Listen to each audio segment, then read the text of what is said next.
मंदोखेल साहब, ये आपकी जो पार्टी है उसको अब वज़ीर-ए-आज़म साहब ने बाकायदा दावत दे दी है हुकूमत में शमूलियत की कि आप लोग वजारतें लें, तो आप लोग बोझ नहीं उठाना चाह रहे।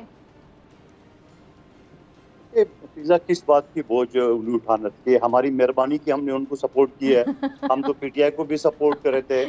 अब बात ये है कि अगर हम सपोर्ट नहीं करे तो ये क्या नवाज शरीफ आज सदर का हल्फ लेता? अगर हम बोझ नहीं लेते तो क्या ये वजीर मुशीर बने हुए थे? अच्छा। अगर हम बोझ नहीं लेते तो 2017 का ये हवाला देते, ये तो पता नहीं कहाँ होते। सारे छोड़े यानी सबसे ज्यादा डिमांडिंग पीपल्स पार्टी ही है इस टाइम पे, सबसे ज्यादा डिमांड आपकी पार्टी की है।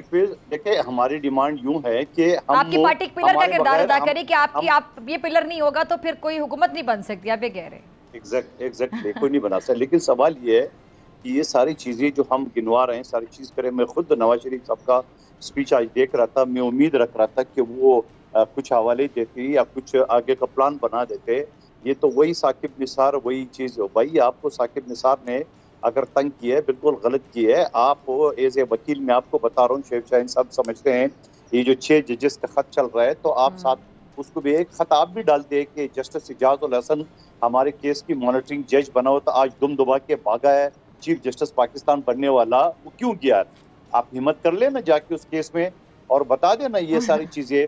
ये आवाम के सामने, कारकुनों के सामने ये बातें तो बड़ी आसान है ना, प्रैक्टिकली बताओ। और जेन्युइन हक भी है उनका कि वो जाए उस केस में कि इजाजुल हसन ने क्यों छोड़ा, तो उसको इस्तेमाल। लेकिन जितना जुल्म नवाज शरीफ साहब के साथ हुआ है मैं मानता हूँ, मगर उतना स्पीड से उसको रिलीफ भी मिला है, ये भी तो मानने वाली बात है सारे।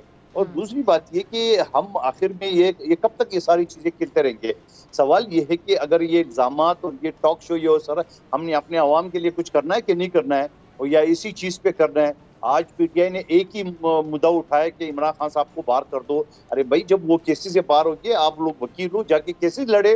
अगर तोशा खाना का केस स्पीड से चला है तो आपको एतराज है, अगर 9 मई के केस लेट चल रहा है तो आपको ये भी इतराज है। या तो आप यहाँ पे इनडायरेक्टली शुएब शाहीन साहब से कह रहे हैं कि बस आप केसेस लड़े, हम सियासत में आपको आने की कोई जरूरत नहीं थी, आइंदा भी कोशिश नहीं, बिल्कुल नहीं। अगर शुएब शाहीन साहब 9 मई पे बात करने को तैयार नहीं है तो आप मुझे बताए, ये वकील ये जो टाइम गिनवा रहे हैं ना, जुलूस वहां शुरू हो गए, ये जो आपके सारे फुटेज है, एक भी मुझे बताओ, मैं एज ए वकील उसको चैलेंज कर रहा हूँ, एक भी फुटेज एक वीडियो ऑडियो आपने आज तक चैलेंज किया है?